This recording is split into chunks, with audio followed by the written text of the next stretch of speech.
जनार्दन राय नागर राजस्थान विद्यापीठ के कुलपति कर्नल प्रोफेसर शिव सिंह सारंगदेवत के नेतृत्व को भारत सरकार ने और अधिक सशक्त किया है। दत्तोपंत टेगड़ी राष्ट्रीय श्रमिक शिक्षा एवं विकास बोर्ड महानिदेशालय नई दिल्ली ने उन्हें क्षेत्रीय सलाहकार समिति के अध्यक्ष पद पर आगामी 2 वर्षों के लिए पुनः नियुक्त कर लिया है। इस निर्णय की आधिकारिक स्वीकृति भारत सरकार के श्रमिक शिक्षा एवं विकास बोर्ड के उप निदेशक मुख्यालय प्रभारी जय श्री टी द्वारा प्रदान की गई। प्रोफेसर सारंगदेवत के इस कार्यकाल विस्तार की उपलब्धि पर विद्यापीठ परिवार में हर्ष का माहौल है। विद्यापीठ के कुलाधिपति बोरलाल गुर्जर, कुल सचिव डॉक्टर तरुण श्रीमाली, पीठ स्थविर डॉक्टर कौशल नागदा, परीक्षा नियंत्रक डॉक्टर पारस जैन सहित समस्त डीन, निदेशक, प्राध्यापक एवं कार्यकर्ताओं ने उन्हें शुभकामनाएं दी। इस अवसर पर प्रोफेसर सारंगदेवत का अभिनंदन पारंपरिक उपरना ओढ़ाकर और पुष्पमाला पहनाकर किया गया।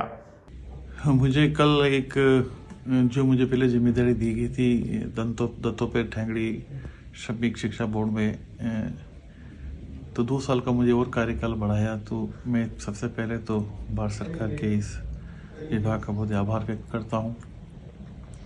एक शिक्षक को श्रमिक के बारे में सोचने का, श्रमिकों के लिए कुछ करने का एक अवसर दिया है, सो निश्चित रूप से हमारे लिए बहुत ही एक गौरव की बात है और साथ ही एक संतोष की बात भी है कि हम हमेशा शिक्षा या शिक्षा से जुड़े कार्यों में लगे रहते हैं, लेकिन जो हमारे कुछ ऐसे भाई हैं जो अधूरी शिक्षा रही हैं या शिक्षा छोड़ चुके हैं और वो ऐसे कार्यों में संलग्न होते हैं जहाँ वहाँ भी उनकी पहचान नहीं होती है।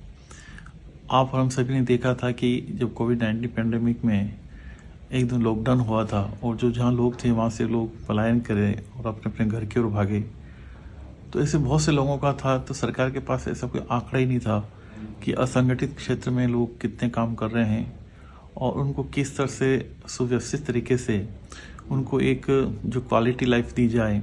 उनका सबसे पहले ये सब तो बात की बात है, लेकिन वास्तव में लोग हैं राजस्थान के, मान लो बिहार में हैं या दूसरे राज्यों में हैं तो कहाँ कितने लोग हैं, और दूसरे राज्य के राजस्थान में हैं या कई अन्य राज्यों में हैं तो कहाँ कितने लोग हैं। तो बहुत बड़ी ये सब समस्या होती थी। आज भी हम देखते हैं तो श्रमिकों का जो न्यूनतम वेतन है, जो मजदूरी दी जाती है, वो भी उनके लिए अनुकूल नहीं है। हम केवल ये चाहते हैं कि एक जीवन में जिन्होंने जिस तरह से अपने माना जाता है कि मनुष्य जीवन एक बार मिलता है, तो उसको बहुत ही एक मानवीय दृष्टिकोण से ओतप्रोत बनाने का हम सभी का कर्तव्य होना चाहिए। जहां हम लोग एक अच्छी पोजीशन में हैं तो निश्चित उनके बारे में सोचें, और मुझे लगता है कि सबसे पहले हम शुरुआत नीचे से करें, और नीचे से करने में ये होता है कि इर्द गिर्द जो लोग हैं, हमारे जो बाल श्रमिक हैं, आज उसकी संख्या निश्चित से कम पड़ी है, लेकिन उनकी मजबूरी को हम किस तरह से दूर करें। बहुत से ऐसे लोग हैं जिनका बाल श्रमिक नहीं होने चाहिए, लेकिन जब उनके घर में खाने का नहीं मिलता है तो उसके लिए हम क्या कर सकते हैं।